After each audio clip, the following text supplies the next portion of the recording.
through. I thought a lot of things through, and this is a humbling experience on this trip because I thought a lot of things through, and not everything worked perfectly. So again, thank you for gathering to go over and basically receive what happened on my sabbatical. Before we join together, I would ask us to take a moment and gather in prayer. Almighty God, your Holy Spirit equips the church with a rich variety of gifts. Grant that we may use them to bear witness to Christ in the lives that are built on faith and love. Make us ready to live the gospel and eager to do your will, so that we may share with all your church in the joys of eternal life. Through Jesus Christ, our Savior and Lord. So, I took a sabbatical, and most people might know sabbaticals from education, higher education. A lot of times the mandate for a college professor is to take a year off, go do research, and then come back and present their research. It is a bit different for the church, and it's a newer thing. I don't know how many churches. It's not a universal thing. It's something I've found is about half the churches do it, and I can tell you this church invested in it, and I really think it is already paying positive dividends towards it. So I have an outline I'm going to try to keep us to, so I don't just ramble all night. What is a sabbatical? A sabbatical comes from the word Sabbath. We know that word for church. In the creation story, God makes the earth in 7 days. On the seventh day, God rests. Because actually God invented the weekend. That's not a joke. That whole idea of taking a day off doesn't actually enter the human mind. Like, oh, we'll work forever. Well, God says actually maybe that's not the best way to use your life. What you do on that day, maybe you go to church, maybe you just do something around the home, but you don't work. You kind of just disconnect, and it means to cease. So, in this sense, the sabbatical is ceasing doing the job that I was called by you to do. There's a whole policy that the church has. If you'd like to read it, happy to give you a copy of it. But just some of the main points. Oh, I think this points. Literally, as I say that. It doesn't work on TV. It's a significant amount of time away from ministry responsibilities, and is to be used for both professional growth and personal renewal. The intent of a sabbatical is to sharpen the recipient's skills and to refresh both the spiritual life and the sense of calling. And I can tell you that the wisdom of it became apparent as I went through. About halfway through, someone asked me, well, how's it going? And I said, I don't know. I think I'll know after I get back. Is it working?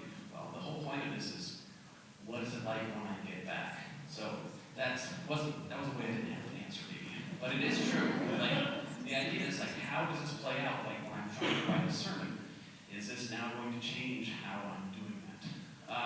Health and well-being. Some of you might know, last March I call it a serious malfunction. So consequently, as I go into this, I had serious malfunction. It's not worth going into. But one of the downers on that was that I got put on some high-test heart medication all summer. So I had this increased level of complexity that I had to navigate. Instead of my normal body can go for 18 hours and not just keep going, but these mixtures of drugs changed that, and it made me basically just want to sleep all the time. So it also made me liable for heat stroke really fast, and I got tired quickly in lots of heat. And I basically just went to hot places the whole time.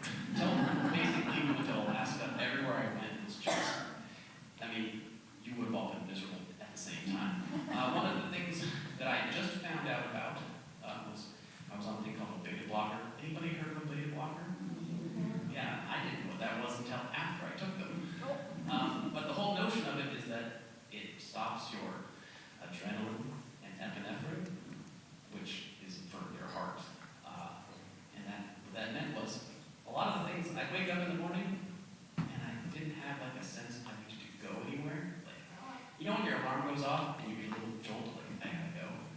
I was totally lacking that all summer. And it was quite frustrating because I couldn't figure out why it was 10 a.m. in the Walmart parking lot still. So it was very similar to kind of like a depression feeling where I couldn't get going, but I was at no point sad. It was fine. But I probably accomplished half of the things that I had set out to do or thought I would do, just because I just was lacking this sort of fear or fight or flight sense. Being alone was new. Being alone for extended periods of time. I didn't talk to this many people 1 week probably, like just because I would go into a store at like 3 in the afternoon and I'd talk to the clerk and I would just start going. I realized that's the first person I've talked to all day. I'm just buying a corn dog, but let me tell you about the rocks I have today. Also a challenge when you are not in a set place of getting prescriptions.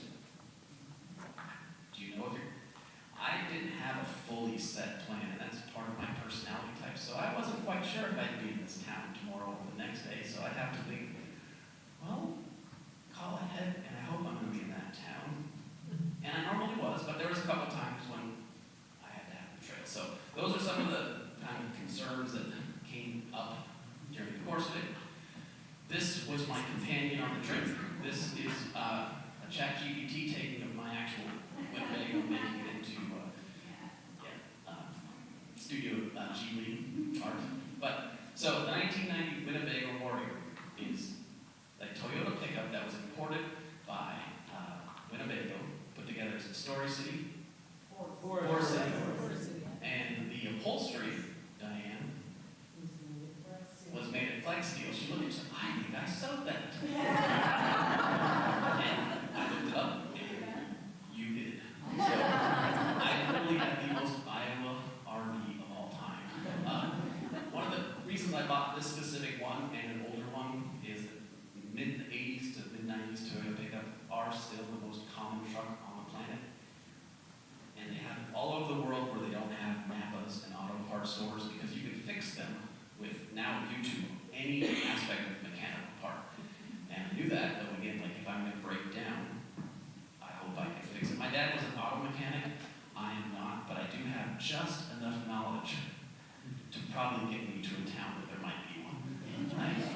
It is a Class C RV. These are things I was going into this, and I'm learning this like a month in. A Class C RV is a smaller RV that also has a bathroom. Basically, that's there's the big, huge, gigantic ones. Then there's like vans, and then the Class C is sort of this weird in-between zone. So, challenges of a 1990 Winnebago, because it is.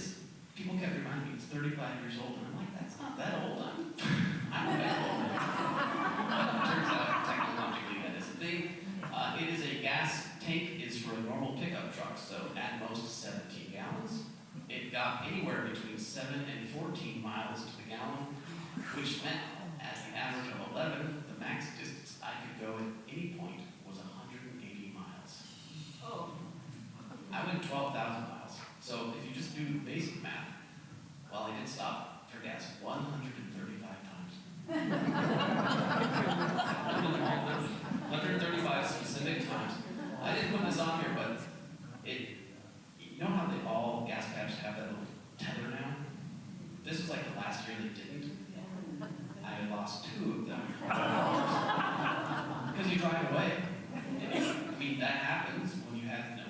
So I checked 133 times to make sure I had to stop. Verify. So part of this was learning little habits like that. Because they're $15 a pop, and you have to go. Didn't want to buy another one. There was a pinhole leak in the water tank because, just like your house, water tanks only last for so long. 10 years for a house. It turns out 35 years is the sweet spot for a water tank and that to go out. So I didn't have hot water. I could use cold water. The AC system, it was the previous generation of an AC for inside. I was told it was not chargeable, but I actually got that fixed in Utah, which changed everything. Because all of a sudden it wasn't, I had a little thermometer outside and then one inside, and it was like 117 outside, but it was only 104 inside, so. Remember the heat stroke thing? I went to a lot of Walmarts just to walk around.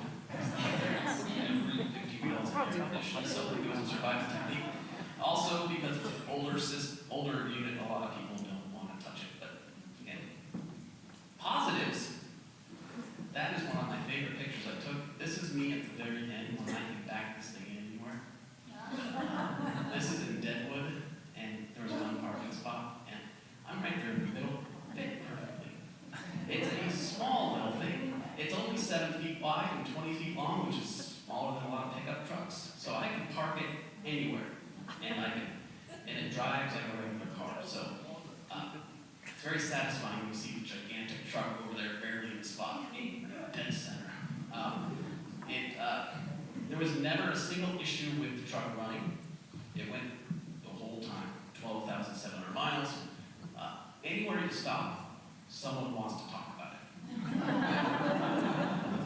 The only place that they didn't want to talk about it was in Kansas, because they wanted to talk about my generator. And I was like, oh, Kansas wants that.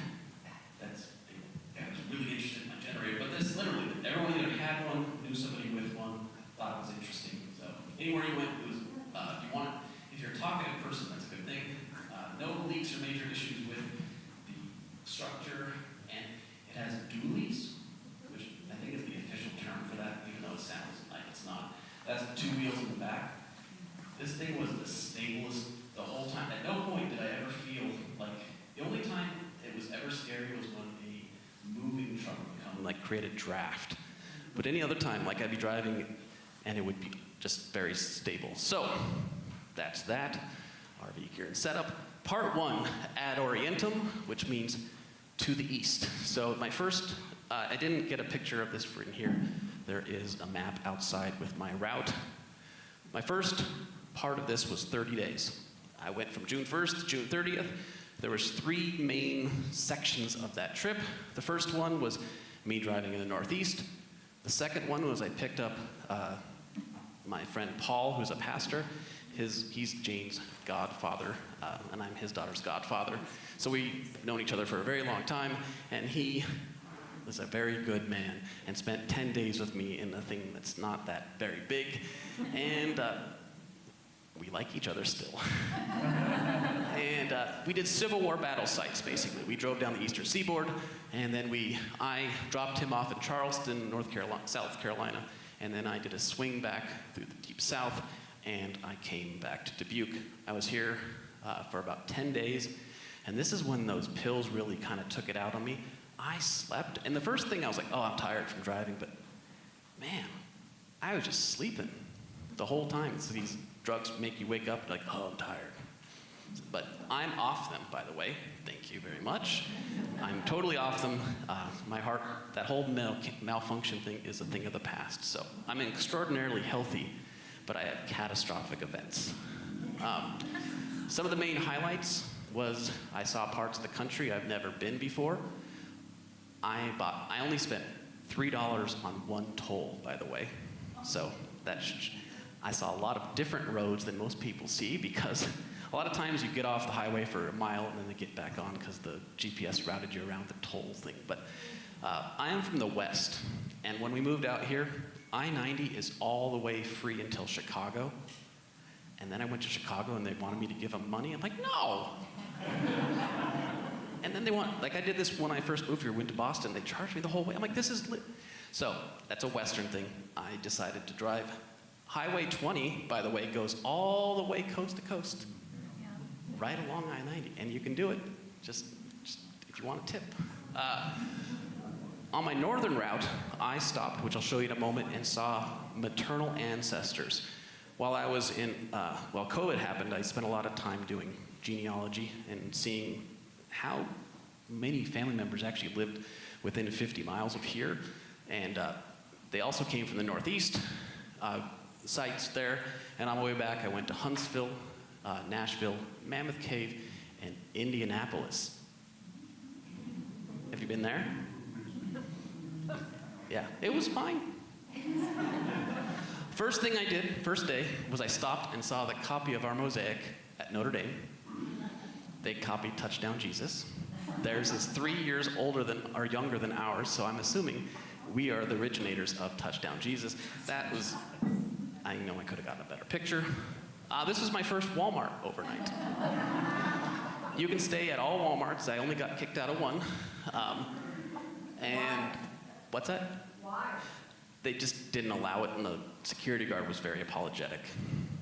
But that was the policy. I don't know.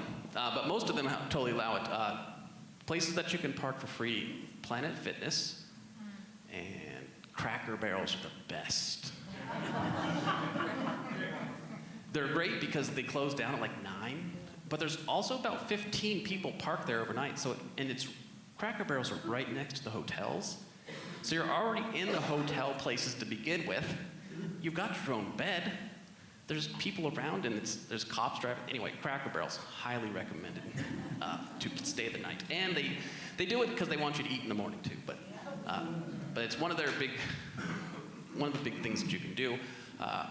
There's also an app called Harvest Home, and this is something that they have at a winery at the top of the north end. It's an app that you can buy a subscription to, and it's a series of like 3,000 wineries, breweries, orchards, all throughout the country that will let you stay the night on their site for free. So if you ever go out to the winery and you see RVs out there, those are people traveling that are staying the night. And they're super excited to have you. The idea is that you'll maybe eat there, buy some apples or whatever. And they're always just lovely places because some of them were so over the top, like this is the rec room you can hang out in, and would you like, and we have breakfast at 9 in the morning, come on by. Like, people are just really excited to be hosts. So if you're doing any traveling, this is particularly useful in the East, where they don't have a lot of free places you can stay, and even campgrounds. Like Cleveland has like 3. That's why I was at a Walmart, because there's literally 3 and they were full. So this is outside Syracuse, and I just parked between a silo and a barn. And in the morning I left, and it was quite lovely. They actually had, a lot of them have power and water too. Like these are people that love doing it, and they want to make this optional. So there's a couple like goat farms south of town here that do it. So anyway, so I went through northern part, and I went to Syracuse, and my family that moved to Wisconsin ultimately were from the Syracuse area for a couple generations. This is the grave of my fourth great grandfather, Joseph Young and Mary Young. They died in 27 and 36, so quite long. But the next place I went was their parents, which they were from Revolutionary War era people. And this graveyard was hard to find. It showed up, I had the GPS coordinates, and I drove in this, it was a residential neighborhood, and I drove around 3 times, and it's just like, there's no other place it can be. And then I looked at the map on the phone, and it was behind a grocery store. Between the grocery store and the houses was this little graveyard. So I had to park at the grocery store, run up a hill, and there was a lovely grave, like a whole cemetery up there. And these graves are well kept still. So they're part of I can go on forever about the whole Western migration, but they're from the Puritan stock, so they came from out in New England, and they moved over for the Erie Canal. So anyway, that was quite neat. 5 generations, or actually 6, it's kind of neat to be able to go back and stand there. Then I picked up Paul. That's Gettysburg. There's the RV. The RV was my main picture. Like everywhere I went was like, oh, I'm at a place, here's a picture of the RV. I'm not like Gen Z and take a picture of myself places. I don't want to see me, so I have this thing. Gettysburg was quite neat. Has anybody been to Gettysburg? It's worth the trip. It's a big, huge place, and there's a Lutheran seminary that's still there on Seminary Ridge. weird. Like, actually, it's named after the seminary. But you can travel around, and there's a lot of old Lutheran churches there. There's Paul and I there. He was not ready for that one. Then we drove down, and I'll show you the list of the places. Has anybody been to West Virginia? It's almost heaven. Like, it really is absolutely just like this song. I was so shocked how pretty West Virginia was. So that's Harper's Ferry, and it's the conjunction of 3 rivers. And it changed hands like 10 times during the Civil War because it was such a big tub. There's random pictures of us in various places, including Washington, D.C. That's down the lower left is when we were at Kitty Hawk. Those are my feet in Outer Banks, and I don't know what the top one is, but his hair changes, it gets longer as it goes through. And I later on visited them in Albuquerque, and I had to give him a haircut. So that's how many times I saw him this summer. My 3rd great-grandfather, who lived in Dodgeville, he fought for the Union, age 43, was drafted, sent down to the Savannah-Atlanta campaign, died of dysentery in Savannah, and he's buried at Buford National Cemetery, and that is his grave down there. So that's my 3rd great-grandfather. They didn't send bodies back, and the reason that I'm from Washington was his wife, my 3rd great-grandmother, was pregnant with their 5th child and had 4 kids. And it's really hard to be a farmer in Wisconsin to begin with, but she was single, so they eventually moved for family to the west. So that was one reason why we went out west, was the Civil War. That's outside Savannah. That's me parked all sorts of places. That's Chattanooga. Anybody been to Chattanooga? Another who knew? I had no idea. Like, this is Lookout Mountain, and you can see forever. And like, you go to the top of this mountain, and the whole ledge, you can just keep walking around and just seeing forever. So, main Civil War battle site by Chickamauga because of its strategic location. Also, if you think Dubuque's hard to get across, that part of the country, you have to drop. Like, if it says it's 30 miles, that means it's 90 minutes, because everything is like this. There's no way to cut around. But my RV can do hills really well. I went to Huntsville. That was my big nerd thing that I wanted to do. That's where the NASA museum is for the Saturn rockets. I'm in Mercury capsule there. Really happy.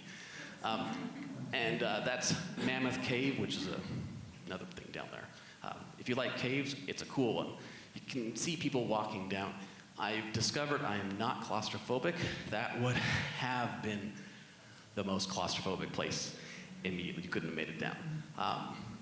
And when I went to Nashville, I saw Willie Nelson. Thank you. I was driving through, was visiting one of Jen's uncles down there, and I'm flipping through thinking, I wonder who's there. Willie Nelson and Bob Dylan in Nashville? Okay. And the cool thing about being alone, I got a center seat in the 11th row, because there's one left.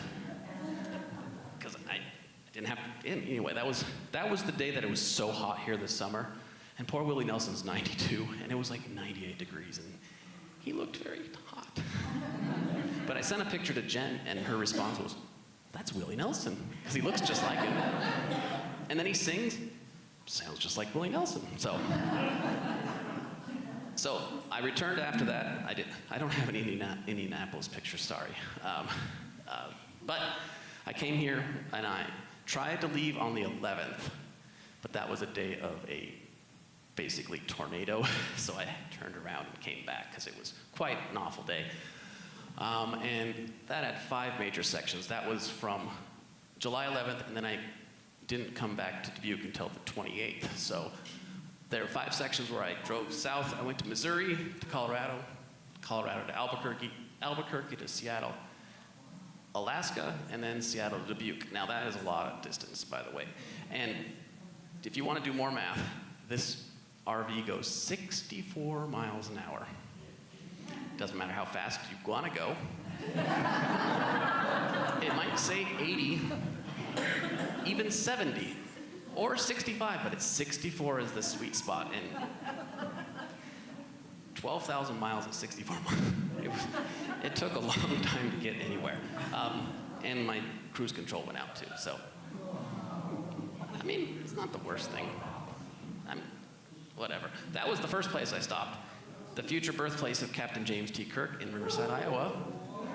I highly recommend it. They have a terrific museum that's free. And he will be born there. It says it. So, yeah, that's. Riverside, Iowa. Captain James Tiberius Kirk, future captain of the USS Enterprise, will be born there. And if you watch the last Star Trek series, there's a video. It starts with him driving a car really fast, and then he comes to an edge of a cliff, like overlooking, and you're like, that's not Iowa. There's no big chasm like that. So I went down, and I forgot to put Minerva. So my dad's side, AG side, I went there 4 years ago. They're Huguenots. I have a French last name, and so they're Huguenots. And the Huguenots lived in Virginia, and then they migrated after the War of 1812. In the same way as the people up north, they went to Missouri. And they lived in Missouri until after the Civil War, and then the Santa Fe Trail. All the people from southern Missouri moved to New Mexico. So that's my third great-grandfather down there. He was in, that's not correct, the bar underneath, and Minerva and James F. Agee. Here is a picture of Minerva, who was born in 1847. And that's 4 generations. She was quite old, and that's my dad, the baby. His dad above him, then his dad, and then her. So 4 generations. Kind of neat. That is the house that she was born in. It's still there, and I pulled in, poor guy. His dog was wondering why there's an RV pulled into the house. For good reason, because anyway, this guy who bought it for the last 12 years has been restoring it, because it's an actual place of national importance. And it was a plantation. And that's part of the story of being an American, is when you realize that they had slaves. And when you see that lady there, she grew up with slaves.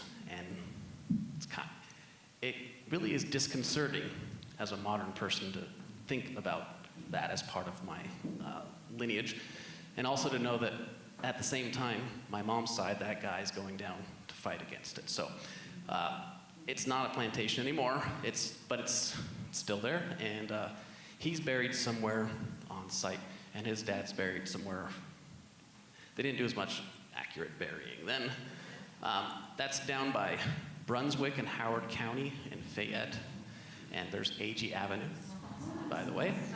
And I went looking for a 5th great-grandfather in a cornfield in the middle of July. And I didn't find him, but I was okay with that after like an hour. I did my level best, and it is hot. So, but that's, I've never been to Missouri like that, so that was kind of fun. And then I went to Kansas City, and that's Kansas City. I stayed there an extra day because I wanted to try the next barbecue place. I liked Kansas City a lot. While I was there, I went to the Harry Truman Museum, also worth a visit. And then I went to the Eisenhower Museum. That is Lindsborg, Kansas, and that is north of Lindsborg. Kansas is a long state, and it's uphill the whole time.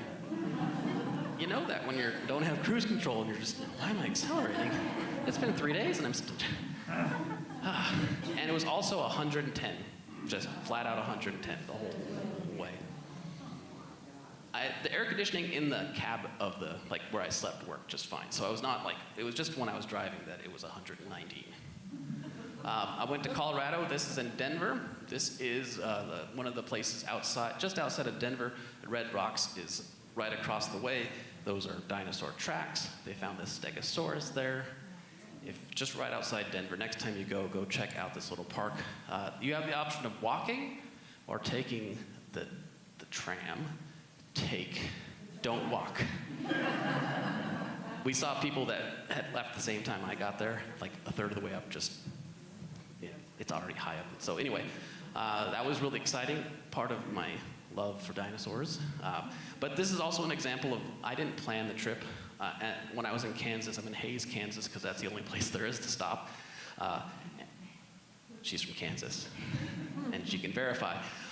And I'm thinking, I can go this way towards Lake Tahoe, or I can go south, because my friend Paul, he's on his sabbatical, and he'd been in Germany, and he's landing in like 3 days, and I can go visit them in Albuquerque, but I have to pick one route.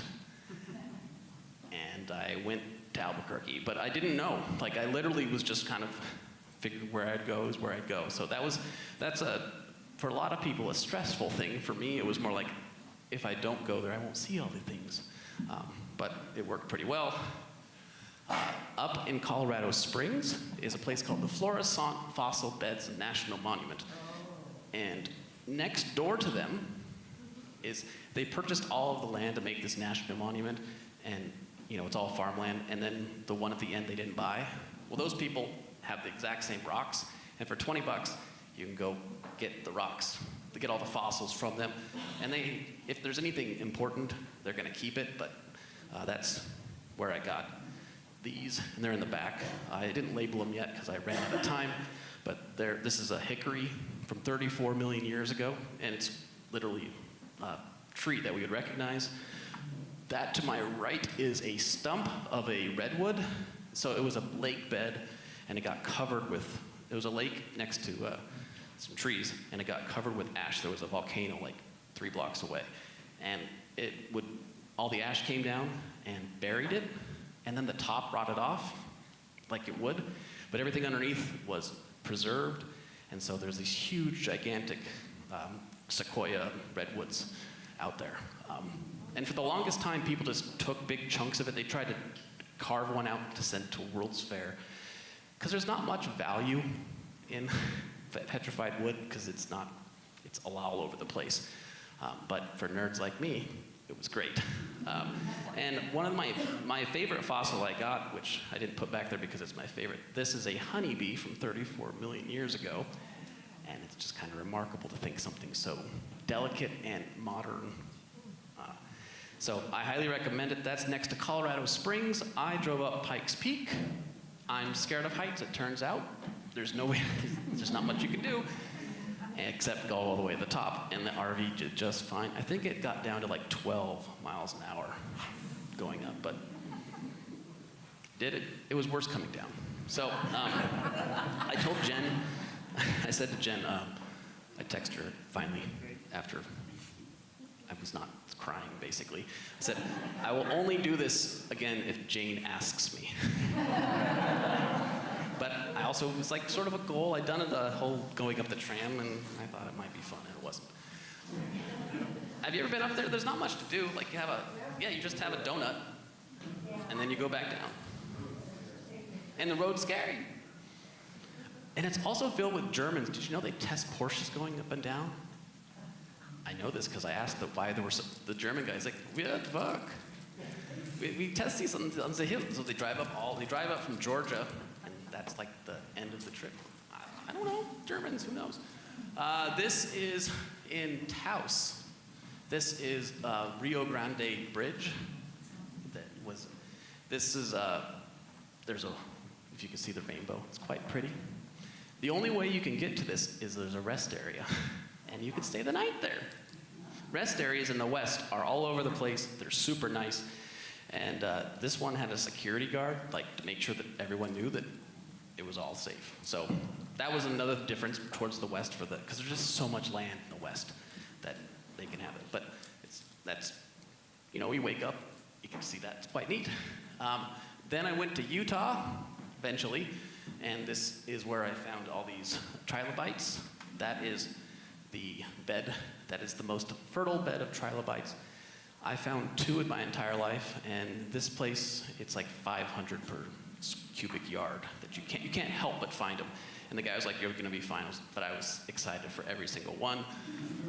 They're 504 million years old, and it's quite satisfying. So those are in the back too. That was in a place called Death Canyon. Not a tourist name. That's the name that the locals gave it because it's really inhospitable. I told people this is the time that I really angered Jen. Frightened, that's what it was. I texted her that, hey, I saw a sign that says no service is 89 miles. And then I sent her a picture, hey, 22 miles to Death Canyon. And then I went radio silent for 8 hours. I mean, yeah, I know. Well, that's the thing. People were like, were you bored? She's like, no, he texted the whole time. I was going 64. I didn't have anything else to do. And I had a trucker headset. Those are great. The ones that go to the one ear. This is, over there in the corner is the Death Canyon. That's how, well, if you look in the far back past the haze is these mountains. That was a long ways. But you can't live there. It's literally impossible to live there. It's all Bureau of Land Management land. In the United States, if no one owns it, someone has to own it. So that's kind of the way it works. And most of those places, they'll let you stay the night. You can camp, like outside Zion National Park. There's 10 of these within like driving distance, and you can just pull off and camp. And there's tons of people camping. You can collect rocks. The limit is 25 pounds plus 1 rock per day. Assuming that basically you can't just set up shop and take all of it, but you can take as much as you want. This is me driving north. I've skipped a lot. I went through Utah, and that is the Snake River over there. That's Portland, Oregon, and that's my parking spot from when I was 17. It was lots of parking, and I was like, I bet you the parking spot where I used to park is open. Totally was. Every place else was filled, but my parking spot by the old CD store. So this part of the trip was more about like reflecting on where I am today.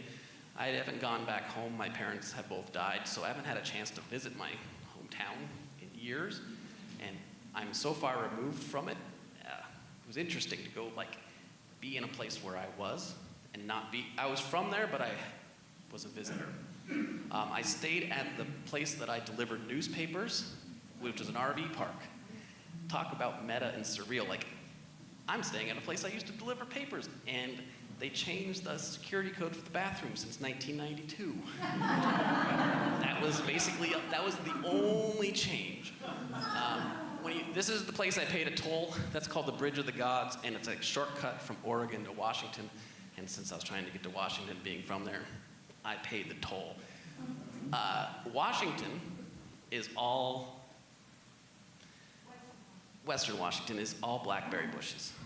People here like, oh yeah, nice. No, they're evil. They're the worst things in the world, and they'll grow everywhere. And when you're a kid, they're called sticker bushes, and they are evil. And Jen's from the other side of the state where they don't grow, and she thinks, oh, they make blackberries. No, they don't. They make pain, and you can't walk across anywhere. So I was just stunned by how many there were. Anyway, that's the place that's Bob's. I took it because you won't know Bob, but if you're from my hometown, that's Bob's. That's the road to go to my house. It does not look as steep as it really is. It is steep. Every time it snows, they try to plow it with the one plow, and it falls off the side because I can't make it up. I did just fine getting up there. That's the hotel that I've done. I've never stayed at a hotel in my hometown before. Because you go home, and I don't have any family there, so I've been to this hotel because it's the conference center, and I stayed the night in one of the rooms. So it was I don't know how to explain that, but that was kind of neat to do. That's the RV park that I was. You'll notice the grass. See how brown it is? It doesn't rain in Washington this summer. A lot of people visit, but it's a drought in the summer. And this summer, it rained once from like June 1st to September 1st. So it's always, unless you water your grass, it's just dead all summer. That's my home I grew up in. That's looking up to the trees. Those trees are really tall, and you can't quite.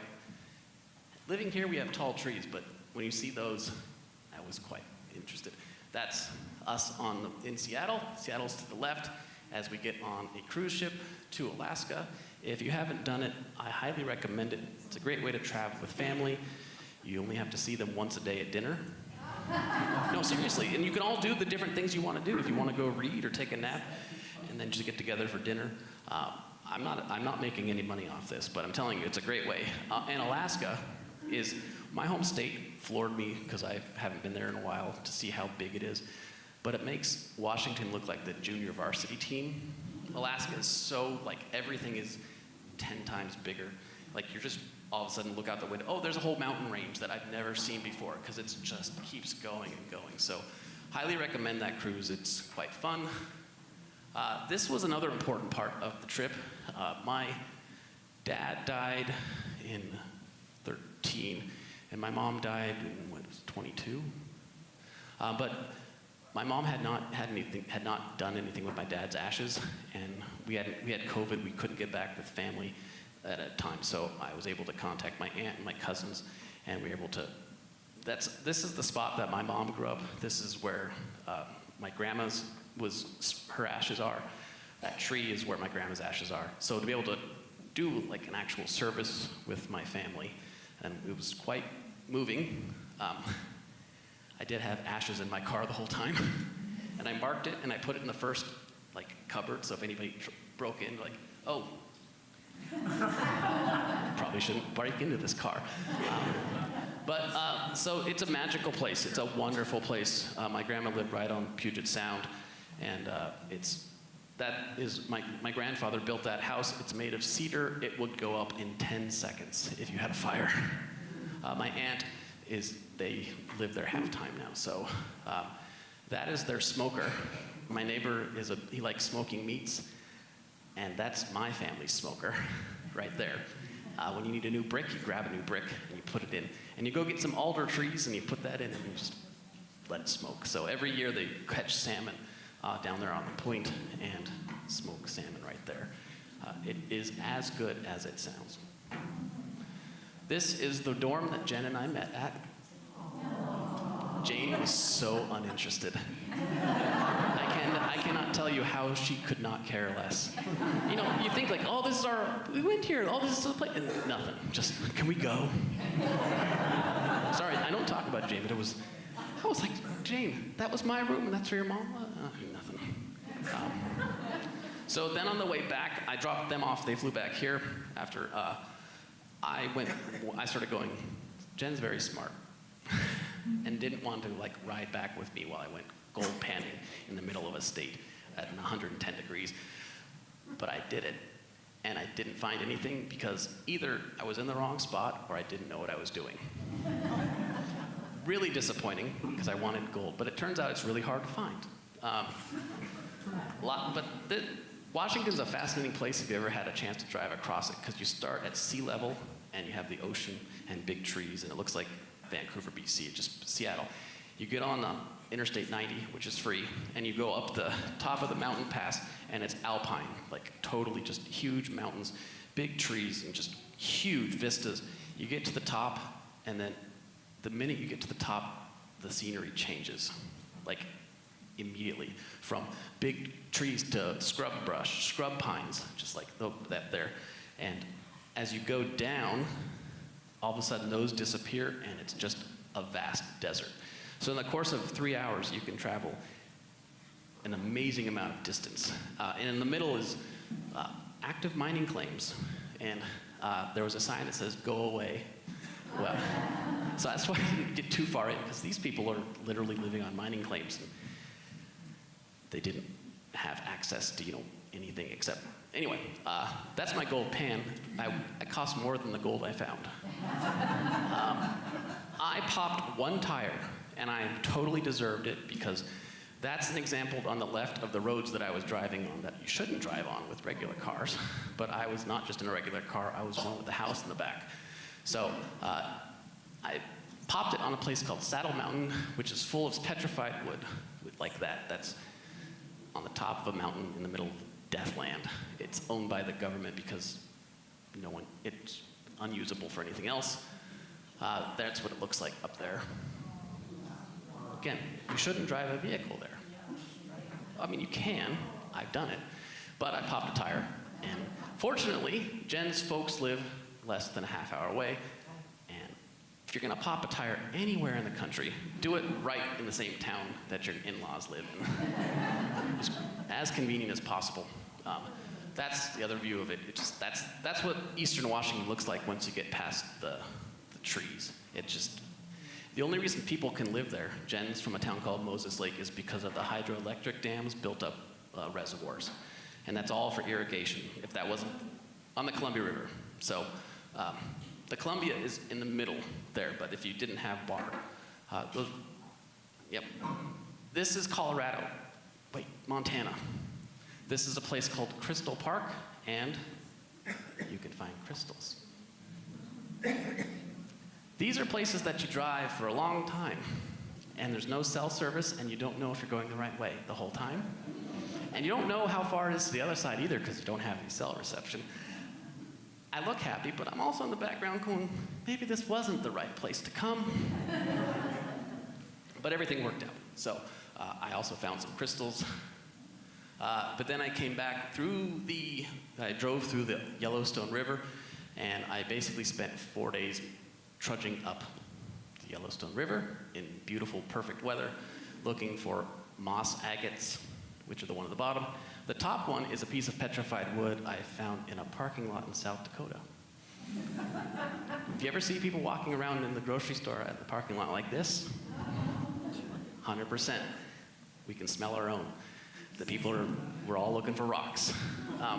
And then this is, of course, I was driving.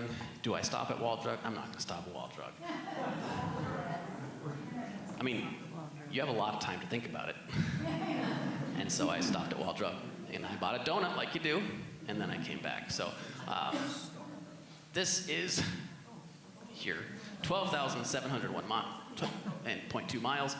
I visited 28 states, although Wyoming was kind of a technicality. Effects of a sabbatical. I noticed this halfway through when I was doing the readings, like each week. All of a sudden I know these things like the back of my hand at this point, but I was like, oh, this is an interesting way of thinking about it. It was kind of like I just started doing this job for the first time, like the kind of excitement, the elasticity in the brain that was just, I'm thinking new. I'm totally thinking new. Ministry seems new and like it just started. I honestly can tell you that. That's the dividends it's paying off. When you start as a pastor, you're super fired up and you want to do tons of things. And I have that same sort of sense right now. Disconnecting from the routine was healthy. Just like any job, I don't have to tell you about how nice it would be to take 3 months away from it. But the first week, it wasn't just being alone, it was the constant, we're on call, and that's not a bad thing, like it's part of the call, but we're basically on call all the time doing things. And we're always thinking about somebody at the hospital, or we got confirmation, like there's always something pending in this job. And it was weird to kind of still have that in me that first week and not have any way to do it. And then kind of after 2 weeks, not worrying about it. And like having that, and knowing that Pastor Nicole was doing a fine job, and that this was everybody, the people I love and care about, are doing just fine. It was really neat to just kind of not worry for a couple months. So that's really the biggest part, was just to kind of take that off and set it on the side burner for a bit. A lot of the boring things seem like new challenges, which is exciting. Like they're not just mundane, they're fun and new again, which is what happens when you first start. Also, I get back Jen's responses, and oh, I love you. How it's so nice to see you. She said, well, you made it. I mean, seriously, like I did. I didn't have any, I had no problems other than I was in one minor accident, and it was my own fault. It's really tall, and I thought I could get through that drive-through. And so I only went to one drive-through because I got stuck underneath a little ledge. And there's a big dent in the air conditioner, but I took a hammer, and it worked just fine after it, so. I mean, that literally the worst possible, that was the worst thing that happened in the whole trip for safety-wise, food-wise, health-wise. So yeah, a sense of accomplishment. I did something ridiculous, and I can tell people, and I've got fossils and things to show. And there's the affirmation of call. Like, this is where God's called us. I'm excited to be here, excited to see what's going to happen next. So that's really the whole point of the sabbatical, and I think it worked. So, questions. I had 2 bumper stickers. The Iowa Swiftie one, which makes no sense. It literally has no meaning to anybody. But I love that aspect. Like, people will be driving going, what does that mean? Whatever you want. And then I like Ike. Who doesn't, right? So anybody have any questions? I did not label my rocks in the back, but I'd be happy to show you. I have cards, and I'm going to go back there later and label them. You don't have to have questions. But it says here on my slip that this is the point. I really have it planned out. And the map out there has all the places I stopped overnight. So if you look at the map in front of the office, it's all the places I stopped. So you went from Albuquerque to Port Hills. What was your route? Dumb. I couldn't get the pictures off my phone for that span. There's only really one place to stop. I was planning on going to San Francisco to go see a concert. So I was going to go cut across. But I went to Vegas, and I spent $4 gambling while I was there. Well, I had 5, but one of the machines didn't take the bill. And I was like, I guess I won, because the other ones sure didn't give me anything back. But I went to the Sphere, which they had the U2 thing there, and it was amazing. And because of that, I stayed an extra day, and I couldn't make it to the concert. So then I went, from there I cut over to St. George, went through Zion, and then up through Boise, and then went. At that point, I knew where I was. But so the Sphere in Vegas, I didn't get any pictures because I couldn't. It's kind of hard to describe. It's worth going to Vegas. Last time I was in Vegas, I was 19, and so I figured I'd see it on the way. Because literally, I was confident in this thing's ability, but Death Valley, I just didn't want to roll the dice trying to go through some of those places. So Vegas, yeah. What is the Sphere? Oh, it's a place that shows. They do concerts, and it's 3D, but it's not. It's really hard to describe. But right now they're doing the Wizard of Oz, and I guess the New York Times article said it's really hard to describe. It's like a movie theater, but it's also like projection. It's hard to. They had a concert for the band U2 that they recorded there, and so they actually can just show a video, and it looks like they're literally there in front of you the whole time. And they might as well be, but they're not. And it was so cool to hear songs.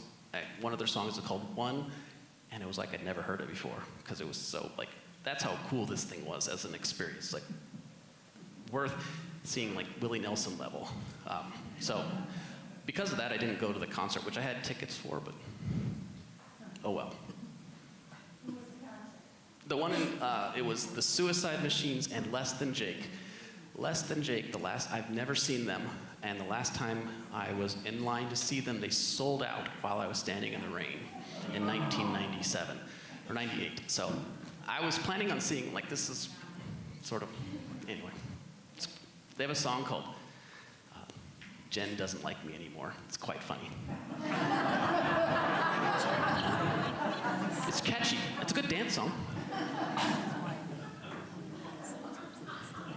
But all the bands that I grew up going to concerts every weekend and seeing are all 10 years older than me and kind of cashing out now on us being in our middle ages. Totally fine. I'm enjoying going and seeing them again. And I'm standing there with guys that look exactly like me. We're all not interested in getting hit or, physical. We're all wearing earplugs. And we're all by ourselves because our wives are like, we don't really want to go anymore. It's really, really funny.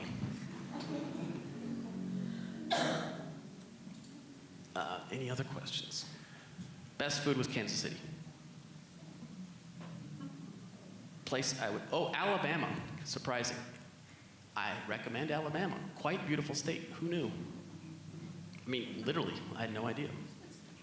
South Dakota, we'd like to have spent more time there. Lots of rocks. Lots of rocks. Like, literally, it's... It's South Dakota rocks. Did you ever see Lucille Ball's The Long, Long I literally was going to have a clip of that in this presentation, so yes. All the rocks she collected. Tad Cheney named it very well. He's like, did everything just fall into the wheel, like the door well of the trailer? Yes, Tad, that's what it was like every time I stopped. Because you can spend all morning trying to secure things in an RV, and then there's that one that you didn't. And then the first corner, it all comes out, falls on the floor. So these books here were books that I brought, and I'd be happy to lend them to you. Kind of how you find rocks, places and states to go find rocks. And yeah, they're really, I want them to be far more interesting than they are. They're just not. I listened to Stephen King books, very long books, and I had lots of time. Stephen King, if you've never read his books, his daughter is a pastor, just for reference. All of his books are about good versus evil, and evil always loses at the end.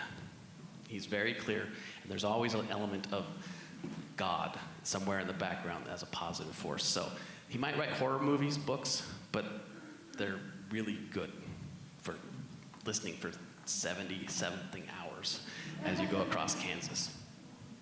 Are we in Kansas still? I just read The Long Walk. I don't know about that. That was one of the books. But that was him writing as a different author. Did you know they made a movie out of it? I did. It's coming out somewhere, sometime, somehow. I did hear that somewhere. I did go. For those who haven't read it, these kids go on this walk, hundreds of them, and whoever is the last one standing wins whatever he wants. They shoot the rest of them. The book The Hunger Games was built off of the premise, and he wrote it as a pseudonym, so it's not technically a Stephen King book, but it's still good. Stephen King. I have other recommendations before you read that one. That one's after you've read through the main ones that are good. So, That's when you've got Kansas. since how your numbers man on that, how many books did you read or listen to on your trip? Oh man, I can't. I literally haven't done the math on that. That's a good question. I'll have to come back to you on that. But plenty. But what was interesting though, I couldn't buy books. And that's hard for me because there's just no space. And that space was filled with rocks. And I got the worst gas mileage to going through South Dakota because it was full of rocks. And they're literally just dead weight. I was the shipping. The hardest place to drive was going down the Columbia River to Portland, Oregon, which is a world-class windsurfing place. And it has winds that will take you, like, you drive into. And so I'm flooring it going 40. And I was getting 6 miles to the gallon, and it was just frustrating because I didn't know how much gas, literally I didn't know how much gas I had because the tanks was full. Also, the gas prices in Washington was $2 more than any other place. It was $4.99. Every time I drove, I thought I was going to run out of gas. Because I never actually knew how much was in there. I never let it run out because I thought that would be bad. So I pushed it a couple times to like 14 and a half. But I had a 2-gallon jerry can on the back. So I knew I could, but there were some times that, that's why it was good that Jen wasn't with me, because it was, I would say the one in, well, Alaska was amazing. Going to my grandma's house was also great. Pastor, the rocks that you collected, were they, how big, like the size of your fist? Oh, they're every size. I mean, how much could I carry physically was really the limit. Like, could I get it through the door? This is my trusty rock hammer, so I break them up sometimes, but it's a great rock hammer. Highly recommended. But yeah, it was literally how big. I mean, you can't take a boulder. No, they're everywhere. They're in the back. There's plenty of, believe me, if you go in the back, it's a problem. But I hope to leave those up for at least a week back there. I'm going to label them so you can see what they are, because I didn't get to that part. Favorite stop, I would say probably that place in Utah where I got the travel bikes, because lifelong goal. The guy there said it's a bucket list item, and that's what people go there for, because it's such a cool place. If you've always wanted to find fossils, it's impossible not to there. So if you have a bucket list, go do it now. That's what he was like trying to tell people. Just come now. Don't wait till. Yeah. Any other questions? You ever have any trouble with worrying about somebody breaking your hand? I had fears, because that's rational to, like, staying in a Walmart parking lot's fine, but you're in a Walmart parking lot, and you're kind of like, I wonder what's gonna happen. You never quite know. So yeah, that's just rational, like, fear. But I realized I have an ability to just kind of not stand out anywhere. And I'm not really interesting to people. I'm interesting in some way, but like at no point am I threatening. And no one actually ever thought of, like everywhere I went, people were just, didn't matter where I was. I don't give off the aura that you should rob me or be threatened by me. Which is, really, it's kind of a superpower. I mean, I'm not taking it for granted. Like literally, I just kind of would be places and no one's ever like, it's probably, and they would see the RV and they'd be like, that person's probably needs help. Or, they weren't thinking, oh, there's gonna be some good stuff in there. They open it up, there's my mom's ashes and rocks. Do you have any visitors like angels sitting around? No, I did not. No. I wish. That sounds nice, but no, that would have freaked me out. The one time the guy knocked on the door to tell me to leave the Walmart was awful, because I was in bed. So I had to find a shirt. And I did secure it up every night, so I had to like go through the whole, and the guy's like, you have to leave. Oh. So I drove another hour to another Walmart. And you know who was there? All the people that were at the Walmart.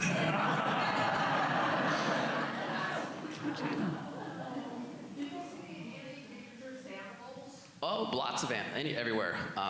Tried not to hit them, but lots of, not dangerous, but animals everywhere. The whole country's filled with them.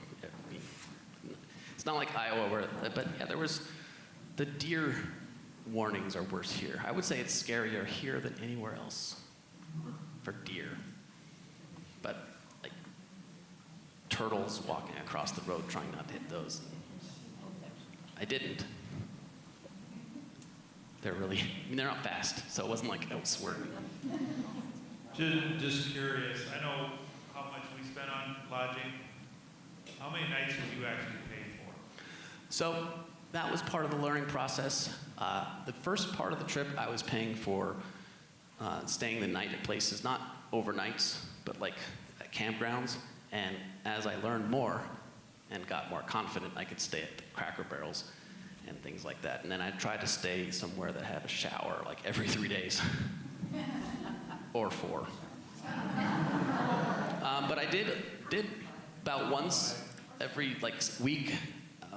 On the second part, I tried to stop like a hotel, which is roughly this. A lot of times the campgrounds are just as expensive as a hotel.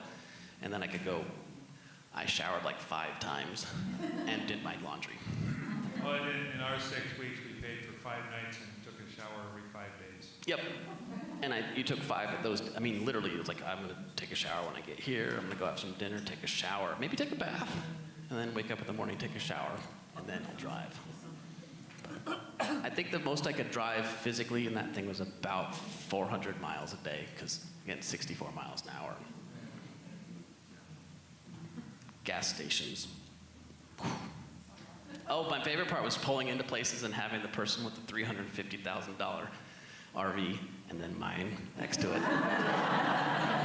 Like literally their tires cost more than this RV. And no one's gonna bring them to mine. Are you going to keep your RV? I have now put a capital investment. I had to put a water tank in, which is what an RV is. It's a money pit, which every RV owner will tell you. So now that I put that in, I kind of have to keep it for at least until I feel like I paid off that water tank. So, but I was hoping I didn't have to put anything into it, but more than what? No, I mean, it was $1,000 because it's anyway. That's about 20%, like maybe 15% of what I paid for the whole thing. So this thing was $7,000 all the way out. So that was, anyway, I am now an RV owner. It's just like being a boat owner. Like once you start sinking money into it, like it's gonna, sorry, Jen. And we're not allowed to keep them in our house for our HOA either, so it's a money pit. But I do want to go back. Like so I learned a lot, like practicality-wise, and I want to kind of go do at least another one next summer. Not 3 months, but I want to go back to South Dakota. Oh, and Utah was totally pleasant because I went to so many Walmarts to cool down. I had the opportunity to walk through and see what was locked up at Walmarts, and watching what things they kept behind glass was fascinating. Like everywhere you traveled. The only places that didn't have everything locked up was Iowa and Utah. In Washington, they had socks behind, from like literally you had to go ask someone if you want to get a $6 pair of socks. So it was, anyway. Anchorage, you had to ask for spam. What's that? The spam was locked up in Anchorage. Yeah. So that was a very interesting sort of thing to kind of like gauge. All right. Go-to travel snack. What's that? Go-to travel snack and drink. Oh, lots of Diet Pepsi.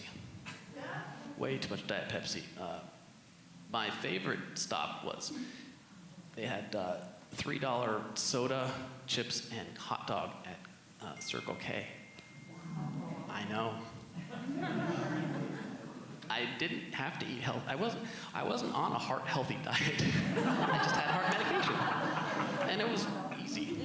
So literally, that was my go-to. Thanks for outing me on that. Oh, the corn dog. Walmart has $1 corn dogs too, and I love a corn dog. I just love a corn dog. I can eat corn dogs right now.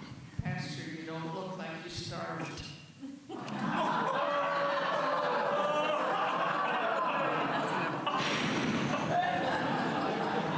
All right, well, yeah, that's, I believe this is when we do a mic drop, right? I'm going to blame the medication. Anybody else have any questions or comments? That's a good one. I mean, I'm not going to forget it. It's a good point. Okay.